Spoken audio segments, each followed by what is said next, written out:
এই তো পার্কের সামনে। বাট আমার মাথায় না একটা কথা ঢুকছে না, মানে তুই নিজে থেকে ফোন করে দেখা করতে বললি এতদিন পর, তাও আবার এইখানে। মানে কি হয়েছে বলতো? কি হয়নি বলতো? সারাদিন বসের খিচখিচ আর ওই তো দেখতে পেয়েছি, দাঁড়া এসে বলছি। তারপর কেমন চলছে লাইফে? ফুল মেসড আপ।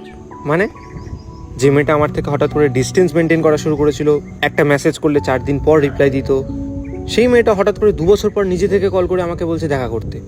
মানে ব্যাপারটা কি? Rahul cheated on me.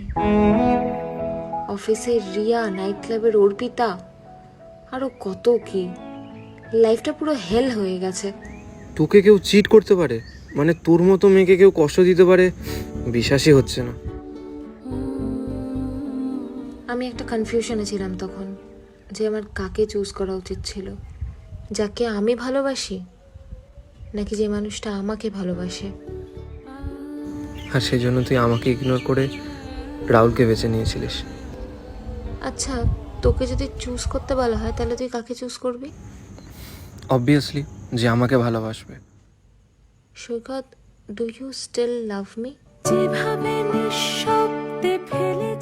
ওই গাছটা দেখ, কখনো কেউ জল দেয় না, কেউ খেয়ালও রাখে না।